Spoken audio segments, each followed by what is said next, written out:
এটা অনেক বড় পাওয়া। আর আমার ভাগ্য হয়েছে মুক্তিযুদ্ধের কয়েকটি কাজ করার, এবং প্রত্যেকটির অন্যরকম ডাইমেনশন ছিল। তো এই ছবিটি আপনারা একেবারেই অন্য, আমি যে ছবিগুলো করেছি তার থেকে এটা পেতে গেলাম। প্রশ্ন করেন আপু, রণো ভাই এদিকে আসেন। এবং দেখা গেছে যে কিছুদিন আগে আপনি একটি ফটোশুট করেছিলেন, যদি আপনি উত্তর দিতে চান এবং ফটোশুটটা নিয়ে অনেক প্রশংসা পেয়েছে। এই নিজেকে বিভিন্নভাবে সবাই চুপ তুলে ধরাটা, এটা আপনার কেমন লাগে? মানে এটা ভালো লাগা থেকে কাজ করে কিনা? আমার তো বরাবর, আমরা তো এই কাজগুলো আমাদের করতে ভালো লাগে বলেই আমরা অভিনয় করি।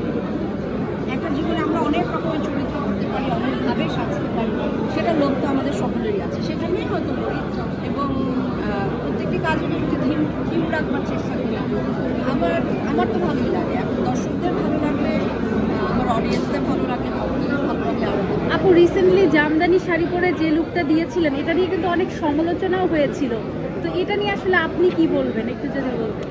আমি এটাই বলবো যে আমি বারবারই এরকম ফিউশন করি, কারণ জামদানি বাবাদের ঐতিহ্যকে যে আমরা বাক্সবন্দি করে রাখি, ঐতিহ্যকে সারা পৃথিবীতে এটা পৌঁছবে। তো আমি কি করি, এটা ফিউশন করে, যত বেশি আমরা ফিউশন করবো, আমরা আমাদের জামদানি বলুন, আমাদের রিক্সা পেন বলুন, আমাদের গামছা বলুন, এগুলো যত আমরা বেশি অন্যভাবে নানান ডাইমেনশনে আমরা এগুলো উপস্থাপন করবো, তত বেশি এটা গ্লোবালি অ্যাকসেপ্টেড হবে। তো সেই জায়গার দায়িত্ব নিয়েই আমি এই কাজটা আরও বেশি করি।